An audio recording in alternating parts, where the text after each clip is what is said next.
Now let's talk about the stability of alkyl radicals.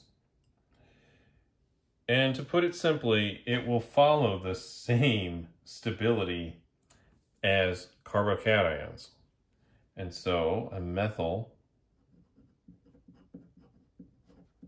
is the least stable, and then primary, and then secondary, and then tertiary is the most stable. And the reason for that is, again, the exact same reason why carbocations have this trend. Methyl groups have very little electron donation ability, whereas tertiary carbons have 3 carbon-hydrogen groups feeding electron density into them. So it becomes more stable in this direction, and that is in general because of increasing electron density.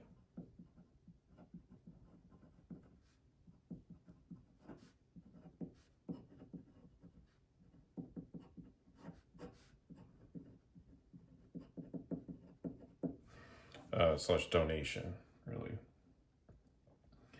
Now, alkyl radicals are less stable when you have increasing electronegativity.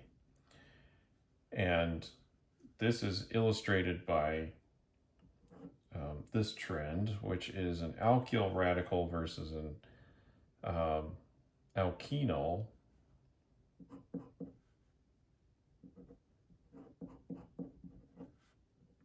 So this species is more stable than the double bond version. This just has more S character, and so it's not as stable. And again, similar to our carbocation experience. Also similar to the carbocation experience is vinyl. So when we have a double bond over here, say, we have a radical in this location, then it has a resonance form. So the resonance form would look something like this, where we would have that transition around here. This kind of goes there, that goes there, which simply moves the double bond over to this side and puts the radical there. So one electron from the double bond moves into this bond. That radical moves into the bond now, forms their double bond, and one electron is left to exist on that position. All right, so this is a little bit more stable than, say, the corresponding primary radical. We can draw a similar conclusion for a benzyl radical.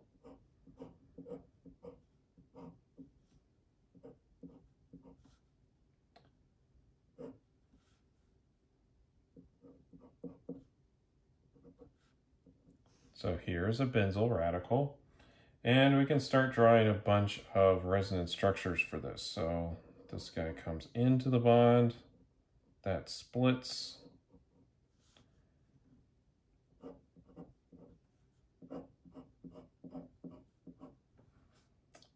We'll have our radical there.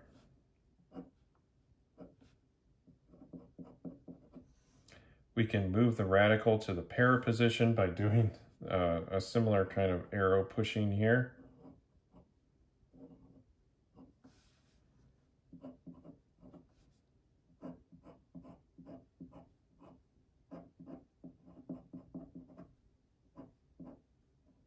Like so. And we can also, of course, move the radical over there by, again, more arrow pushing.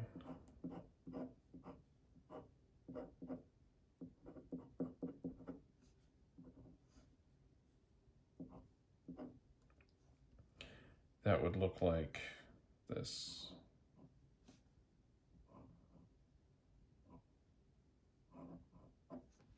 Like so.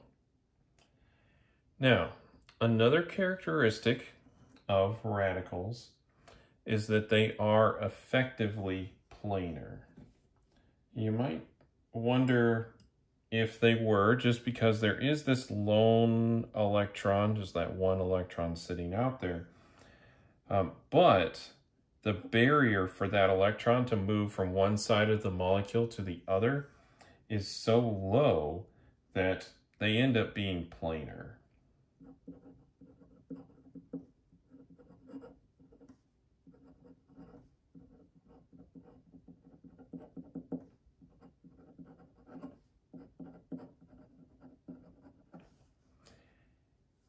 And you'll notice that they'll have sp2 configuration in general.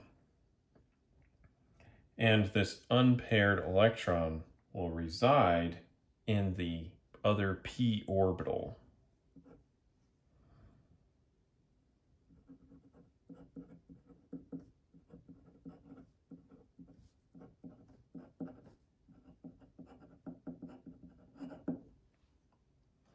So that's a little bit about the stability of radicals, and we can take advantage of this when we're doing reactions, and that will dictate the selectivity that we have.